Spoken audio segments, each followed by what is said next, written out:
বৃষ্টি পড়লে এই ওয়েদারটা ঠান্ডা হয়ে যায়, আর এই ঠান্ডা ঠান্ডা ওয়েদারে বাচ্চা কেন বড়োদেরও সকালবেলা তাড়াতাড়ি উঠতে ইচ্ছে হয় না, কি তাই তো? আমার তো উঠতে ইচ্ছে হয় না।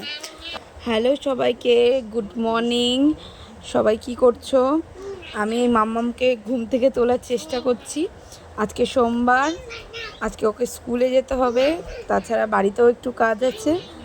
আজকে ঠাম্মার বাৎসরিক কাজ, ঠাম্মা মানে আমার দিদি শাশুড়ির বাৎসরিক কাজ আজকে।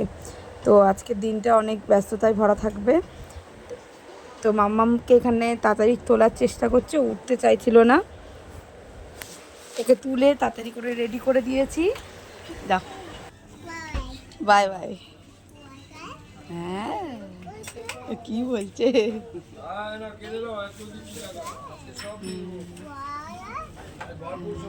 ওরা চলে যাবার পর আমি পাস্তা বানিয়েছিলাম, বানিয়ে এটা কৌটোয় ভরে নিয়েছিলাম, কারণ কেউই আজকে ব্রেকফাস্ট করে যায়নি, লেট হয়ে গেছিলো বলে। তো আমি টিফিন বক্সে প্যাক করে নিয়েছি, ওখান থেকে আমি হাজব্যান্ডকে দিয়ে দেবো। এখন আমি বেরিয়েছি মাম্মামকে নিতে।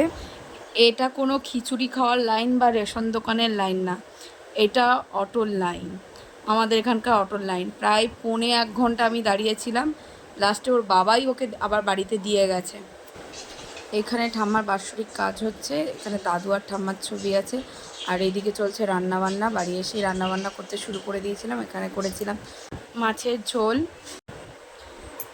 আমি মাছের ঝোল আর চিংড়ি পটল রান্না করেছিলাম। আরও অনেক কিছু রান্না হয়েছে, ওইগুলো আমি করিনি, ওইগুলো আমার শাশুড়ি মা রান্না করেছিল।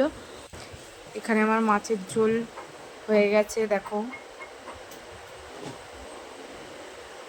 নামিয়ে নেব। এরপরে পটল চিংড়িটা করে নিয়েছিলাম।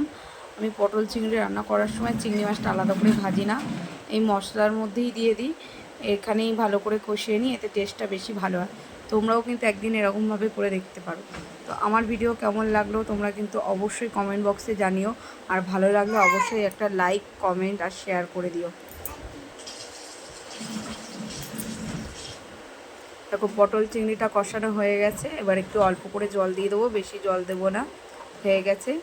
তো তোমাদের সাথে দেখা হবে আরও একটা ভিডিওতে, ততক্ষণের জন্য টাটা, সবাই সুস্থ থাকবে, ভালো থাকবে।